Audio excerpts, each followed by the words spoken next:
Thank you all so much for being here with us. Again, you're here with Sustainable Tulsa and First Thursday, and we're just glad to be able to continue our program online right now. And I do want to thank you for joining us for this virtual tree walk with Up with Trees. We're in for a treat, and we'll get started here momentarily. But before, I also want to say we are recording, just so you know, and it'll be made available later on our website. I also want to, recognize, everybody, I hope you're doing well. We've been 12 weeks, our team has been working remotely during COVID-19, and we'll be posting some new updates next week. So just kind of what we'll be doing. So do look out for those. And we hope that you and your family are staying safe and healthy. Anyway, it's so great to see all your faces. We miss seeing you and look forward to that.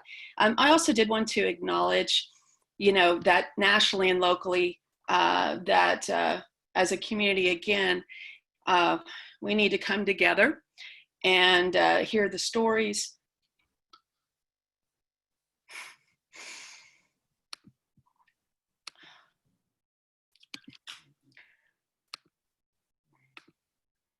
Sorry about that. Hear the stories, understand the pain,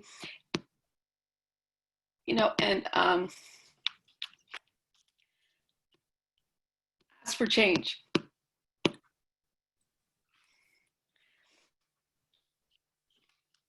For our Black and Brown community.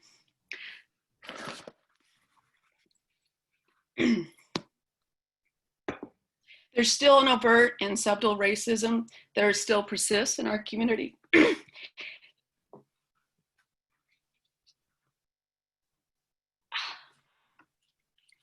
And Sustainable Tulsa's mission is that we stand for social responsibility, economic vitality, and environmental stewardship for people, profit, and planet. And we're committed to resilient community, and is our commitment in our stated goals as well, to improve the diversity of our programming and our leadership structure.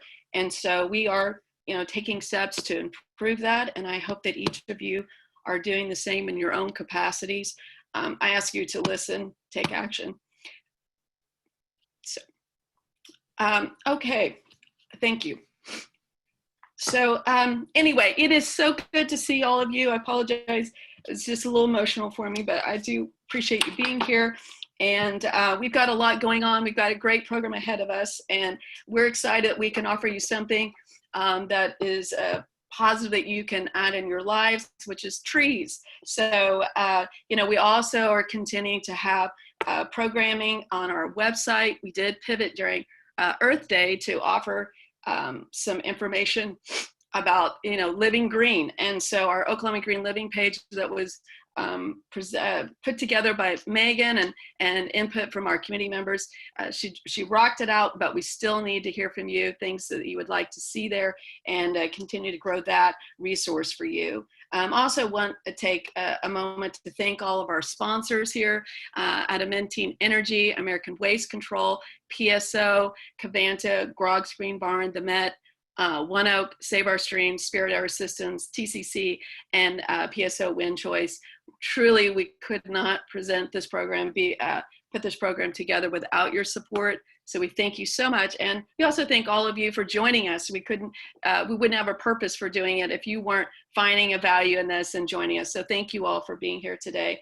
I do want to also thank my board members. They've been incredible leadership during this pandemic, and I can't be more thankful for them.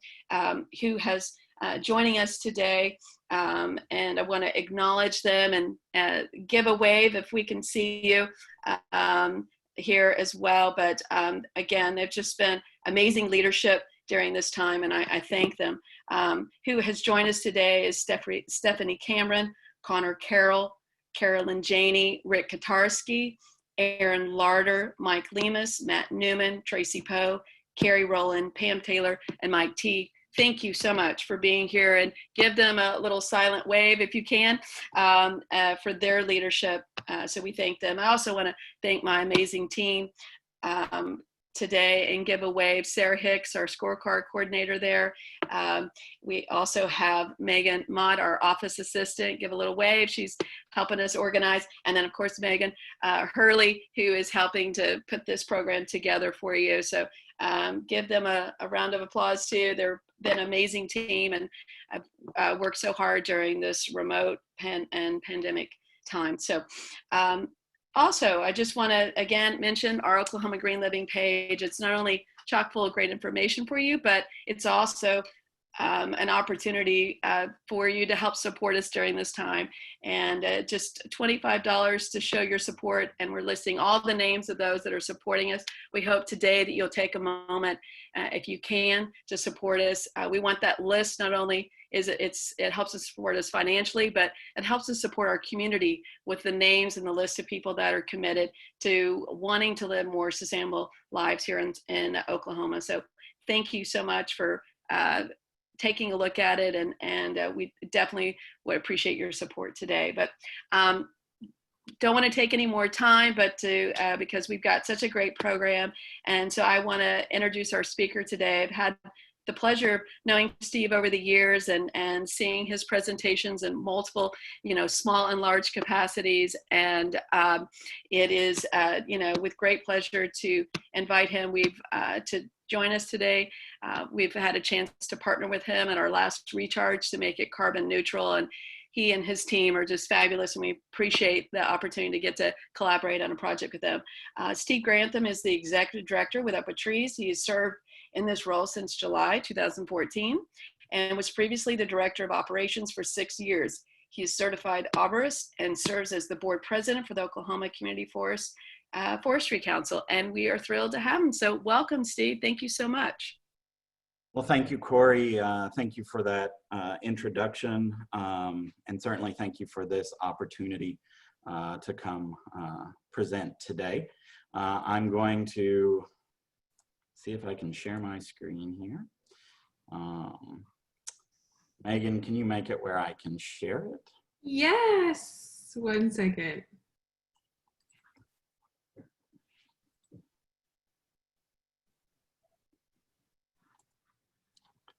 Perfect. Try it now, there you go. So there we are. All right. So again, thanks to Corey and all of Sustainable Tulsa for the opportunity. From the standpoint that since 1976, this has been our mission, to beautify Tulsa, but the urban forestry awareness, half of our mission is education. So by this invitation, and certainly thank you to everybody who's on here, you're allowing us to achieve half of our mission, even from this office, not being outside, like I think a lot of us would like to be right now. I know many of you, but I do want to take just a few minutes because there may be people out there not particularly familiar with Up With Trees, who we are, what we do, and most importantly, why do we do it? So as I put this together, I realized how simpatico we were with Sustainable Tulsa. So they have the triple P bottom line. We have what we call the P's of trees. And so we plant. We are out, I think most people know us from our highway sites. We have about 450 of those throughout the greater Tulsa area. But we plant at schools, we plant in parks. Since 2012, we've doubled the number of trees downtown, adding an additional 1,000 trees in the rights of way downtown. So we do a lot of planting, but also we preserve. Planting a tree in Tulsa, Oklahoma, if you do not take care of it, you're wasting a lot of time and a lot of energy. We go out and water a lot. Hopefully our rain will continue, not as much as last year, certainly, but if not, our crews will be out there watering. We mow around our trees, and certainly we prune our trees. We train our volunteers to prune those trees because we want those trees to be beautiful, we want them to be healthy, and we want them to live long after we're gone. And we promote. Again, back to that education standpoint, we're out doing booths. We have school programs. We have our Citizen Forester program, which is a 4-weekend course where we teach those P's of trees. And we want to enable people to come out and help us, but also replicate those things, whether it's in their community, in their yard, just to magnify the effect that we have. And probably the thing that we're most famous for may not be the trees, but I think you've seen these signs on the side of the highway. And again, we've got about 450 of those. And even if it's not about the trees, each of these signs represent a partnership that we have with someone in the community, someone who wanted to give back to the community, invest in the community, and we certainly have that relationship with Sustainable Tulsa. And what I would ask you is, what's important to you? Yes, we do these things, but why do we do them? Well, we do them for these very reasons. And as you look at this, there may be something here that resonates with you. And there are multiple studies, there is ample data that show that trees, planting trees, taking care of trees have positive benefits to each of these things within our community. And ultimately, we want these things to be better because we want Green Country, the greater Tulsa area, to be the place where people choose to do these things. We want them to choose to live here. And yes, over the last couple of weeks, I had to modify this slide because hopefully we can woo the Tesla plant here as well. And if I need to help plant trees to do that, we'll be happy to do it. But again, as I was putting this together, beyond the alliteration of P's that we share with Sustainable Tulsa, as I was looking at each of these things, it made me think about their triple P bottom line. And if you look at how these break down, it really is about people, it's about profit, and it's about planet. We say it a little bit differently. I say it's about the environmental, economic, and social benefits that trees provide. Environmental, certainly that's the planet. Economic, there's the profit. And social, which I think is the most important because I want the top two for the people as well. So this is why we do what we do. We have a little thing on our website. I put the link there, and for some reason my chat box went away because I was going to copy a link for you guys. I'll put it in a little bit later. But if you can see right up here, there's a sliding scale, and you can click on any of these icons on our website. When the scale is right here in the middle, that's the percentage of trees that we have currently. You can click on any one of those things, and it will tell you the benefits that trees provide to our community today. That's at 26% tree canopy coverage. We set a 20-year goal to grow it to 30%. You can slide this over to 30%, and it will show you how much better Tulsa will be. But, you know, we know that without consistent effort, we could lose tree canopy. You can slide it this way, and it will show you, if we do not keep up this important work, what Tulsa can be in the future. And at the end of the day, it just makes Tulsa look better. And I would ask you this question: what would Tulsa look like? What would it feel like? And what would it be had Sid Patterson in 1976 not answered the question, what are you going to do about the trees? Every tree that you see in that picture right there was planted, protected, preserved by Up With Trees. So we do a lot of outreach. We ask people what they want. And, you know, in doing a master plan, which I had the opportunity to present to Sustainable Tulsa probably 4 years ago, we did a lot of public surveys, a lot of outreach. And what we got back from everyone, except for this little slice right here, which said, we want fewer trees. Complete transparency, there were a couple curmudgeons who said fewer trees. What we got back from over 1,800 respondents was, we want more. And that was more trees, we want more education, we want more dollars, we want to know how to take care of those trees. And, you know, with budgets being what they are, with the world sometimes being topsy-turvy, how do you get more with budgets being static or even cuts in budget?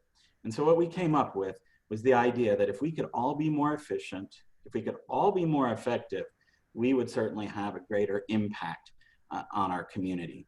And that's when we launched the Tulsa Urban Forest Master Plan, what we call Growing Forward. This took input from experts throughout the community, utilities, arborists, elected officials, those 1,800 respondents throughout Tulsa. And what I want to say about Tulsa, we hired a group called Davy Resource Group. They do these master plans all throughout the country, actually internationally as well. Much larger cities sometimes than Tulsa. And I will tell you, those 1,800 respondents, people were blown away. It's the most responses they've had from any other community that they've done these plans for. And what that tells me is Tulsans are passionate about their trees. We are green country for a reason. It is not our Bermuda grass, I will promise you that. So out of this master plan grew 3 benchmarks that we put forth. We want an urban forest that's resilient. We want it to be here for decades, for generations. We want it to outlive us. We want it to be safe. We want it to be taken care of. We want to make sure that we are dealing with any pests that may be coming in and that we are ready for that. And we want one that's connected. We want it to reach everywhere within the community, not just a few places, but we want it north, south, east, west, midtown. We want it everywhere. And we want it in parks, in rights of ways. We want the people to be able to be connected to the urban forest. So part of what today is about is to get you outside. You might not have had that opportunity as much lately. So our Director of Operations, Mike Perkins, went and videoed some virtual tree walks for you. And what I'll tell you is Mike did a great job in pointing out what types of trees there are, so from tree identification, in talking about some of our projects and programs, whether it's food forests, whether it's tree schools, and things like that. Pointing out some hands-on things about how do you prune certain aspects of trees, here are some things you should do, and here are some things that you shouldn't do. So our beginning of our virtual tree walk, and Mike. Hey, welcome. Here we are at B.S. Roberts Park. It's a beautiful park right along Greenwood Avenue. It has a lot of old native trees. We have catalpas, we have hackberry, we have some oaks here. But today we're talking about fruit trees and food forests in Tulsa. So here, with cooperation with Langston University, we have planted several fruit trees, and we are looking at one of them here that we planted about 3 years ago, and it's a peach tree, and it is actually producing fruit already. So this sort of shows you in a short amount of time exactly when the fruit can start being produced by the trees. So in a mere short 3 years, these trees are loaded with fruit. So, and these are open to the public to come through and harvest at any time. We just would ask that, you know, the fruit be mature when you pick it. But this is a great example of what you could actually reproduce at your house. The one thing, we want all the foliage and stems to be up here. This is what they call sucker growth, and it is not good. It takes away from the energy of the tree. So we will want to get rid of those. So just a good little hand pruner will do the job on those. So let me cut those off of there. Now, so that way the energy can actually go up into the top of the tree where it's needed. And simple as that. What we have here is a very old eastern redbud, the state tree of Oklahoma. It's on height that redbuds will get fairly large, and the problem that this one has, as they get old, they do get weak spots and they do have decay in them. And this branch has just broken off of it. one interesting thing to sort of show you is here is a seedling from another species of tree that is actually rooted into the decay part of this tree, and this happens more than people think, and actually can lead to where a tree will actually break apart because another tree is actually cannibalizing the tree. All right, so what we have here and we planted is a pecan tree. Great, one of our best nut-producing trees that we actually have in Oklahoma. This is a nice straight trunk one. Eventually, something like this limb you would remove and have it grow up here. Once again, this was planted about 3 years ago. I would expect in the next 3 to 5 years that this will actually start producing some pecans on it. And more than likely, this is a paper shell, which is a larger pecan than things. And how do you identify a pecan? The pecans actually have, it's a compound leaf. So this is not a leaf. This whole thing from here to here is one entire leaf. These would be considered leaflets. And it all is based on what they call where the petiole attaches to the stem. And you can see it comes down and then it sort of flares out and becomes a little bit more fatter right there. That's how you know that this is an entire leaf right there. And where these attach to the stem, you do not have that swelling on this. So pecans are what they call a compound leaf. We have an apple tree that we planted at B.S. Roberts Park. This one appears to be a Granny Smith. It is just green, and some others that we have planted here actually have the little red blush on them to tell they're going to be a different species. The main thing on apples, if you look, they have a nice sort of smooth gray trunk to them. And then when you look at the leaves are sort of, they're more rounded than the peach would be. And you can see that they actually have sort of a wavy or cut edge to them as well on that. So the one thing that, like we did on the peach, we removed the suckers. All this stuff right here that's growing along the stem is not needed. Once again, it's good to get all of this off of the tree so the energy can actually go. And can you show where they should be, how close to them?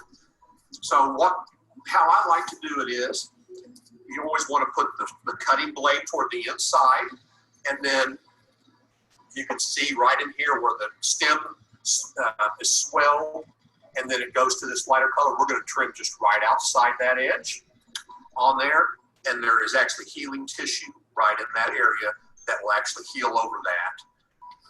And last one.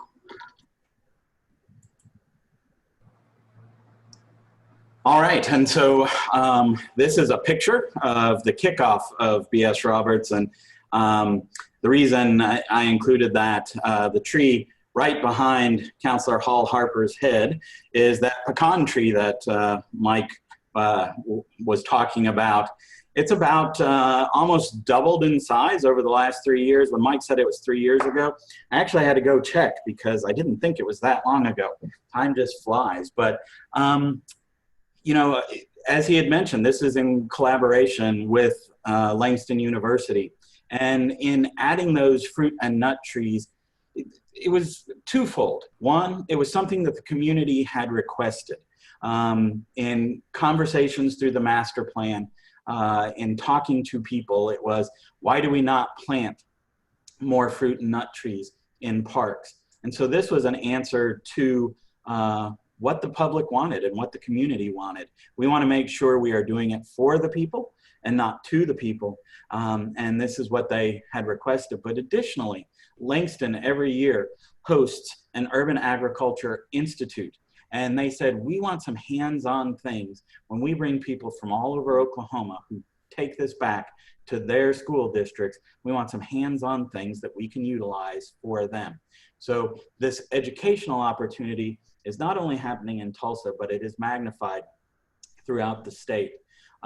So certainly Councillor Hall Harper was there, Mayor Bynum, and then the two people in the middle, Joanna and Joseph Potts. They were the trustees from the Joe and Jean Holloman Family Foundation who funded this project, but this was a kickoff along the Osage Trail that helped clean up over 1 million square feet of overgrowth and trees that needed to come out. And that was the first tree of 650 additional trees that are planted there. And Up With Trees is responsible for those trees. We're going to be taking care of them. And we also continue to clean up on the trail in perpetuity.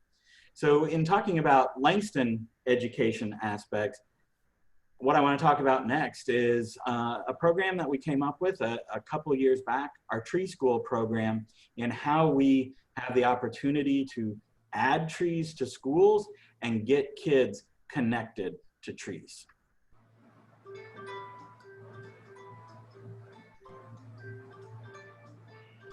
Well, I did plant a herb tree, I think. We had to make sure that they had dirt around them and that they were packed in nicely so the wind wouldn't tip them over. The planting is the funnest part of the entire program. Schools just run out of the building to help plant the trees. The students were coming in and they're going, oh my goodness, what's that big spiral thing that they're digging in the ground with? They each get to shovel dirt on top of their tree and they get to name it and claim it as their own. It's a blast watching them learn about it. Trees give us a lot of supplies and a lot of food for us to survive. And it helps us get oxygen and trade. It helps the animals. Like if there's fruit on the tree, the animals can go get it and birds can put their nest in there. The Tree School program is one of those programs that makes an immediate impact. Teachers are constantly trying to find new ways to get their students excited about learning. And Tree School just does just that. With every lesson, Tree School allows students to engage in a STEM activity that not only enhances their leadership and communication skills, but it teaches them about the importance of trees and the benefits of those trees in their community. I look at trees as a big help for us in life. We saw firsthand, the planting of the trees, the naming of the trees, the excitement in the students' faces. It was just, if you could not find joy in that experience, you don't have a heartbeat. So tying in, I want to see more of that. And I want to see more of just 28 trees in this area. Again, 1% canopy cover. There's a lot of work we have to do. We had a lot of teachers and administrators come to us talking about the needs that they had at their individual sites. Playgrounds that didn't have shade or what they could utilize as an outdoor classroom. So we knew that there was a need out there, but we didn't necessarily have the funding to do that. It was, normally we plant trees on the side of the highway, but the idea came that people who would be willing to sponsor trees on the side of the highway, why don't we put those sites at schools and couple that with our youth education program to really magnify that effect.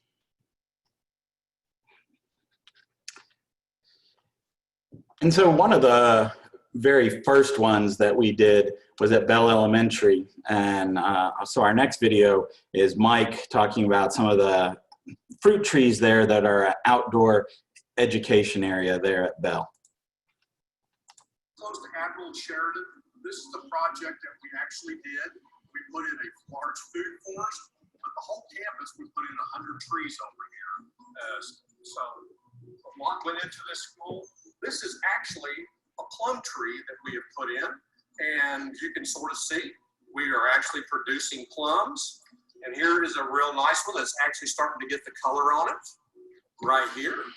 So this is a one where we planted. It had peaches, apricots, plums, apples, and pecans all in here, as well as some fig trees. And what's grown out of this entire program, our Tree School program, our city master plan was called Growing Forward. This has come out of that collaboration, what we call Growing the Future, an urban forest master plan for Tulsa Public Schools and looking at all of their campuses, because there are so many studies that show the positive impact of trees and green space on kids and on education. So we assessed every site with trained volunteers, with our staff, in looking at trees that needed some pruning. Where could trees go? We were making sure that we were looking at species diversity to make sure, again, that we have that resilient urban forest going forward. and in adding fruit and nut trees to be able to be used as in science, and that the community can utilize them as food as well. And now we're going to finish our virtual tree walk in a midtown neighborhood in Maple Ridge. Nice midtown neighborhood, and what we're looking at is a very mature pine tree. I would say the tree is minimum 50, but probably more like 75+ years old. And you can see just really how big the tree can get. So it's one of those deals when you plant this tree in your yard, just know the scale of how large the tree will be in the future. So what we are looking at here is a very, very old post oak tree. The neat thing about post oak trees is that when you drive between Tulsa and Oklahoma City, that forest of trees that you see that are really small, that is part of the Cross Timbers Forest. And this is one of the main trees that is in the Cross Timbers Forest. In the forest, they're very small because they're prone to a forest situation, but if left alone as a standalone tree, you can see how large it gets. And identification is this bark is a very distinct pattern. As we're looking at the post oak, it's a white oak family. If you look at the leaf, sort of real shiny on the top, and the back side is a lighter color, but very light colored bark. The red oaks will have a darker brown, but all white oaks have this lighter gray colored pattern. And then just the fissure in the bark is a really good identifier as being a post oak. So very, very large shade trees. These are bur oaks. They are the largest fruit producing oak that there is. Their acorns are about the size of golf balls. Very large leaf as well on them. Just by looking at these trees where this neighborhood was built, these trees are a minimum of about 81 years old. And they might actually even be older than that. We're going to go up and measure to sort of see exactly how big around this tree is. That's like cool green. See if I can just get it to bite. It's a little bit tall on the chest line.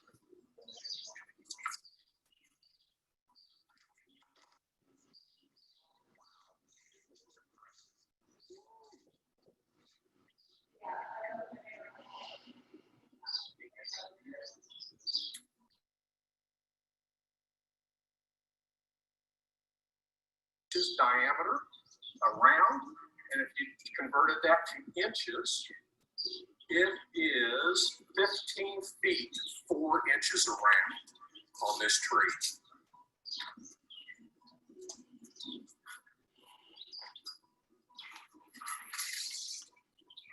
And when you're measuring trees, you do it by your breast height, so about 4 foot up the trunk of the tree is where you get an accurate measurement from.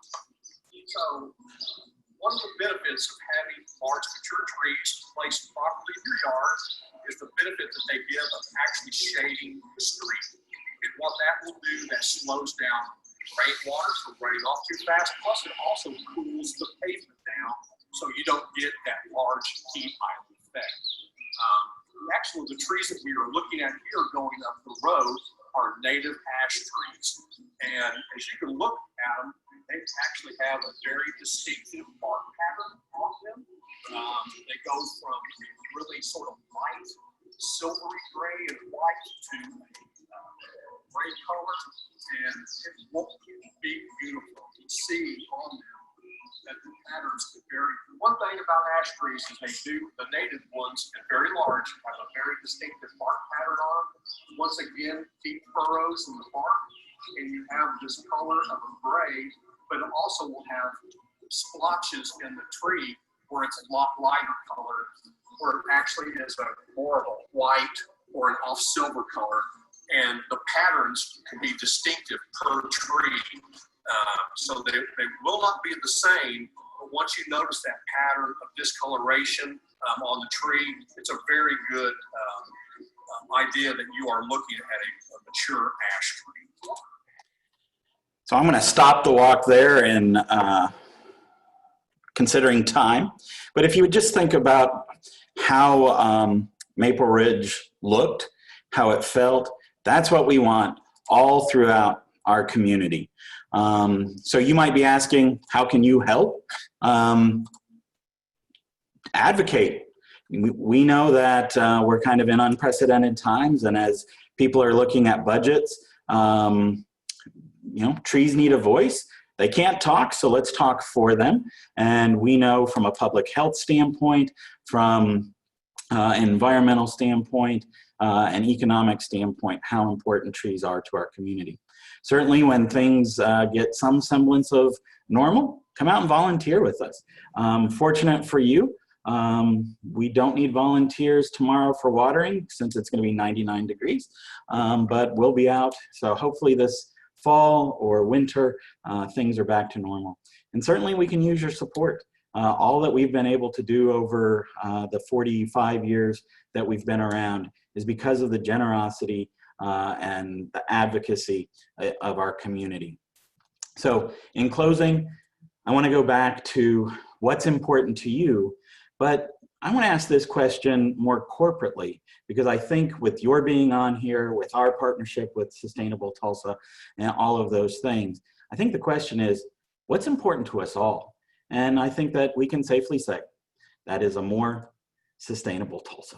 So I thank you. Our website's there. If you have a question for Mike, I also want to thank Taylor Malone, our program director, for videoing.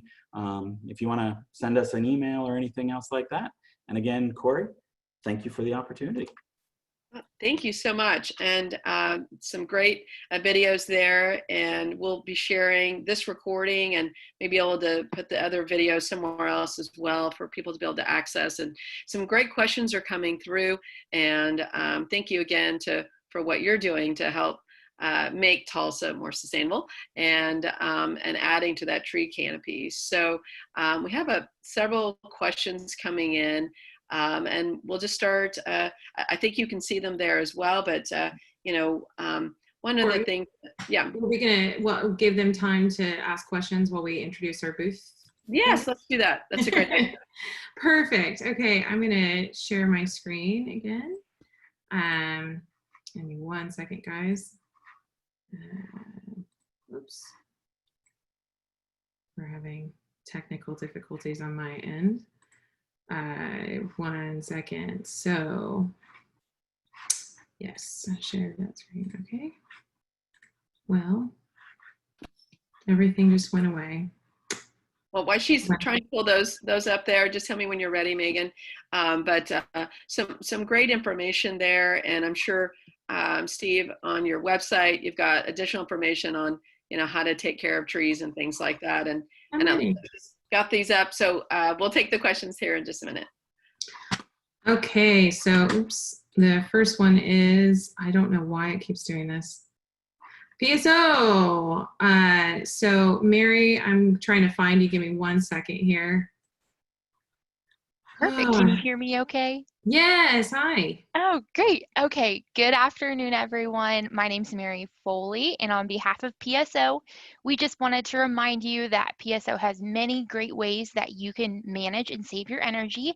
So we offer rebate and energy efficiency programs for both homes and businesses.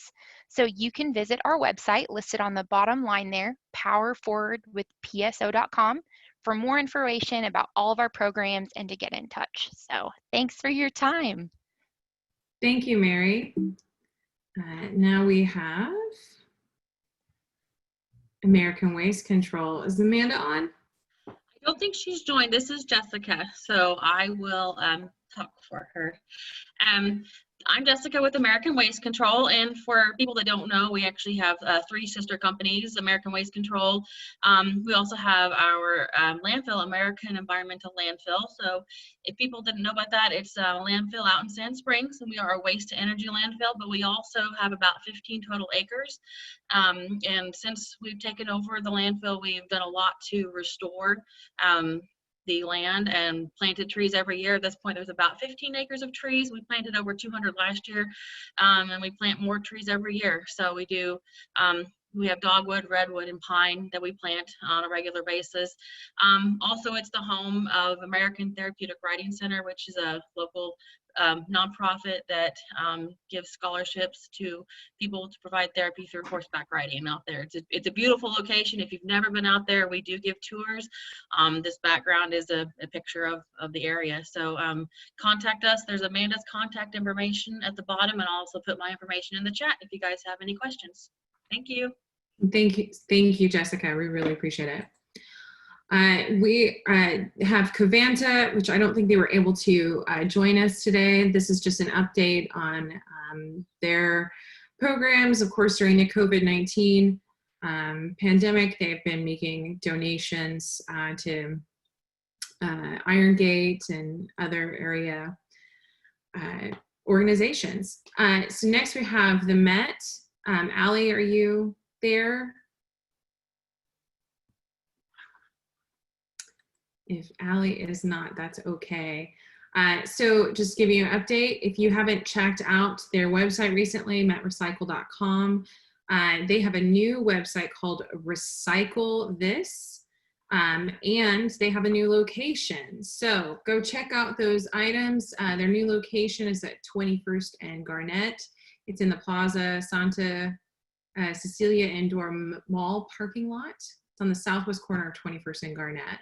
And if you see there's staffed hours Monday through Sunday, 9:30 a.m. to 1:30 p.m. So that is the Met. And then Save Our Streams, they were not able to join us today. This is the City of Tulsa's initiative.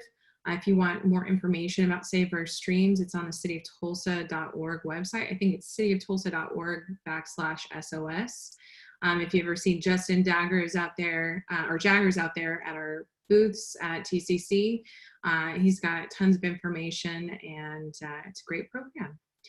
So I think, yes, that gets us to the end of our slides. Corey, I'm gonna let you take back over, and I think we're ready for questions. Is that correct, Sarah? Yes, we're ready. See, All right. yeah. So there's several. I think you can see some of the questions there in the chat. Yeah. So if you want to just address those, and we can Sure. help navigate those too. So I'll just start at the top and go through. So the next, for the urban food farm, we have put several food forests in. There's one on the Tisdale. That was probably our first one.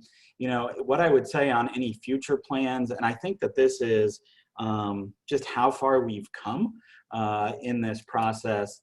And I can tell you a video that we didn't include in today's was Mike going through fruit trees at Lacey Park. And I think back to a meeting 5 years ago at Lacey where the community was saying, we would like some fruit trees in the park. And it was a different administration, different leadership, and it was, we're not putting fruit trees in the park.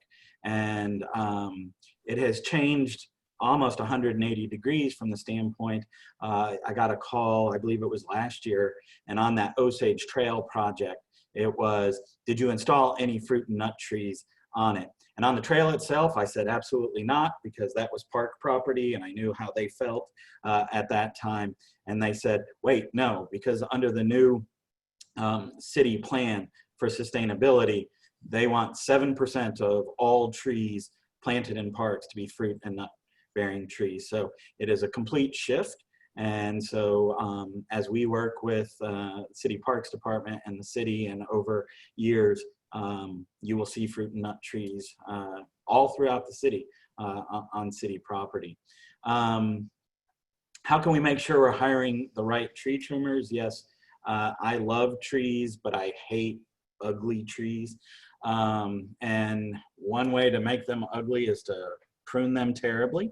So the International Society of Arboriculture, which is ISA, they have a credentialing service to be an ISA certified arborist.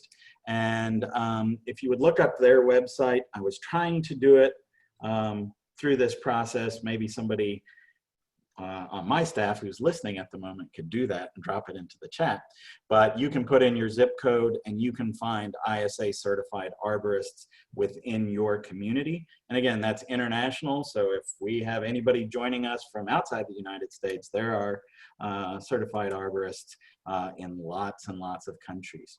Did I miss conversations about city restrictions on removing mature trees? You did not, because I did not say anything about that. What I can talk about is we recently redid the city ordinances for commercial property. And the master plan was actually utilized to help bring about those ordinances. And it was for the first time, it does not prohibit large trees from being taken out, but it incentivizes not taking them out. So if you keep large wanted trees, not scraggly mulberries or half broken Bradford pears or things like that, but trees that we want for a long period of time, if you keep them, you actually have to plant fewer trees as part of that. It would save dollars, but you cannot instantly create a 100-year-old oak. And so saving those oaks and sycamores and things like that, that provide a lot of environmental benefits to us, we've incentivized keeping those. If neighborhood associations like to have trees around their neighborhood, what is the process they need to follow? And some of that is dependent upon who owns the property. So if it's city right-of-way, there's a process for that.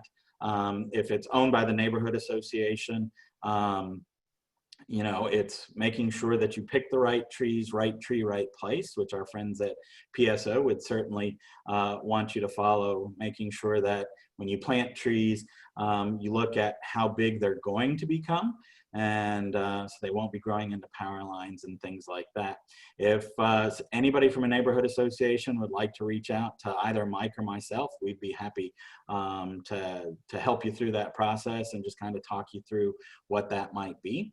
The next one's a little bit difficult from the standpoint, what are my 5 favorite trees to suggest for people to plant in Tulsa? Because I could tell you my favorite tree is a bald cypress, but please don't plant it under a power line because it's going to grow to be about 70 feet tall. So my favorite trees and what trees I would suggest for people to plant, what I would suggest for people to plant is totally dependent upon their space. What do they want?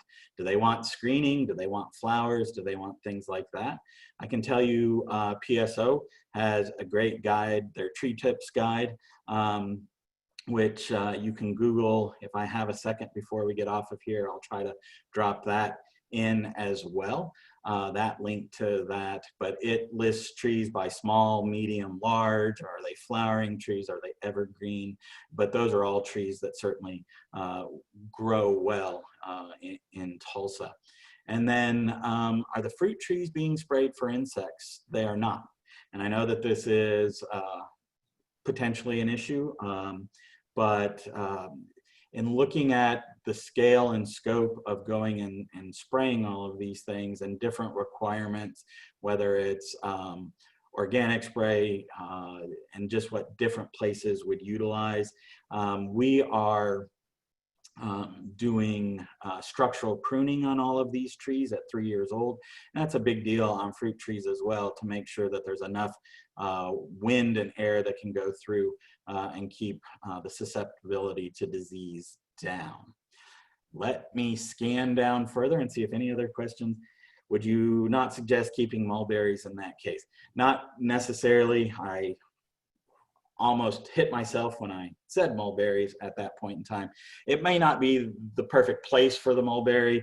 I had a kid ask me, you know, the birds, we're doing what birds do when they sit in trees and they eat mulberries on top of his grandmother's car. And he said, why did you plant that tree there? We're not responsible for all trees, but it goes back to right tree, right place from that standpoint.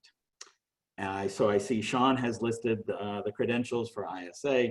Thank you to Daniel for the tree tips guide and everything else. I think that was all the questions. Great, thank you so much. Are you, I guess a question is, are you seeing, it's wonderful to hear that the city of Tulsa wants to add, or the Parks Department wanted to add through their sustainability plan, more trees, that nuts and fruit bearing. Are you seeing other trends in tree canopies that are involving things that are more sustainable for our community, you know, from energy savings to buildings to resources and things like that? Sure. So one of the things that in the master plan for Tulsa Public Schools, we have a software that the USDA with arboriculture entities put together called ITree. It's a free software, well, free, our tax dollars paid for it, but you can go out and download the ITree software and you can play around with it. But one of the things that it allows is we can pull up a map, we can find that building, we can drop trees around it based on species, and we can project out from today to 50 years in the future as those trees grow, because obviously trees will grow to different sizes, and project energy savings and things like that. So this is something that we have been working with Tulsa Public Schools. The head of their bond department is also the head of their energy conservation. And so as they build things, we look at where can we plant to make sure that it is more sustainable. I can tell you something that's happened over the last month or so.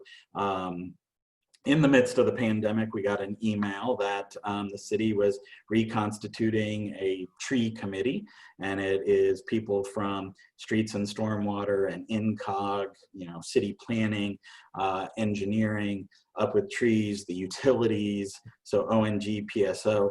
We've had 2 Zoom meetings just like this, and we are tackling a lot of those things on how do we make our programs and processes sustainable so we will have trees for future generations.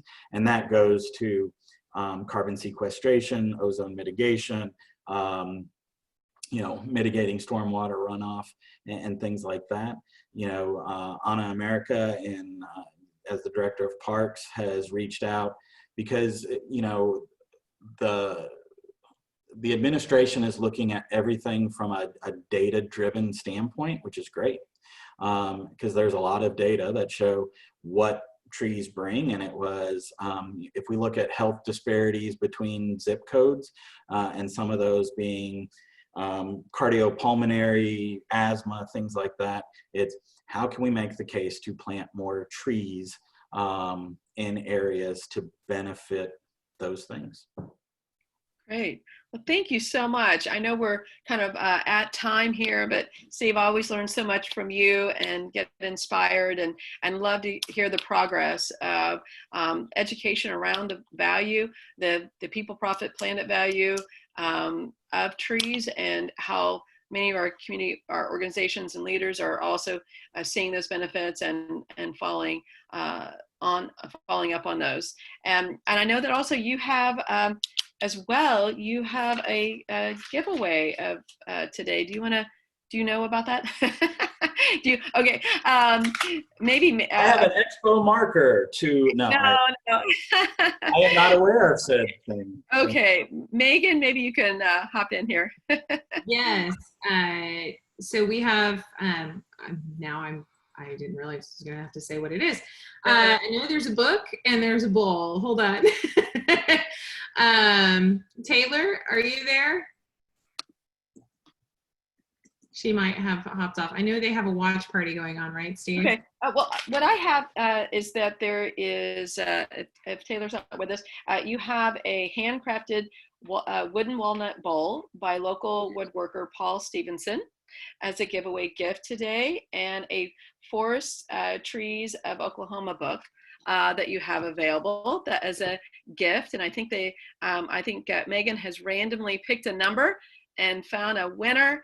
And we typically do give away gifts at our First Thursday programs, and because we've been remote, we haven't been doing that. But with Trees, your team was generous, and I think they can swing by and pick it up at your offices. So So Megan, what is the next step here for our winner today? So our random winner was number 135, and this was, oh, there they are. Okay. Thanks, Taylor. Sorry. Wonderful. So our random winner was number 135, and it was based on how you registered, and that is Mr. Jim Elder. Are you on? Ooh. Hey, Jim. I may see that he's still earlier. with I us. popped off, but we'll get this over. Okay. He gets this. So thanks, guys. Yeah. Yes. Well, thank you. Thank you again, Steve, to you and your team, and look forward to hearing more good stuff coming out of Up with Trees. And definitely, as I'm driving around or walking or biking, whatever the case may be, I love to see the trees and the signs reminding me of the bandwidth of individuals and companies in our community that are supportive. So thank you for your team and the continual work you're doing. And I know a bit of a struggle through the pandemic with your volunteer engagement, but hopefully you can get that back up and going to help you as well. And I wanted to also just again thank our sponsors today: Adamanting Energy, American Waste Control, Cavanta, Grog Screen Barn, One Oak, the Met, Save Our Streams, Spirit Air Systems, TCC, and the Center for Creativity, PSO, and PSO Wind Choice Program. Thank you all so much. Thank you all for being with us. We hope you're staying safe and healthy. And we will have another program coming up, our B2B, look out for that. Our B2B Case for Sustainability series is coming up June 25th. It'll be online, and it will be on ESG reporting, environmental social governance. It's going to be a great program, and we're going to follow up with a workshop with it too. So a lot of great things coming. Stay engaged and let us know how we can best serve you. And take care. Any last remarks, Megan, or did I cover it all there? No, that's it. I will say our next First Thursday is coming up. It will be on the first Thursday of July 2nd. So be on the lookout for that information. Yes. Okay, great. Well, have a good rest of the day. Stay cool. Thanks again. Appreciate you, Steve. Take care.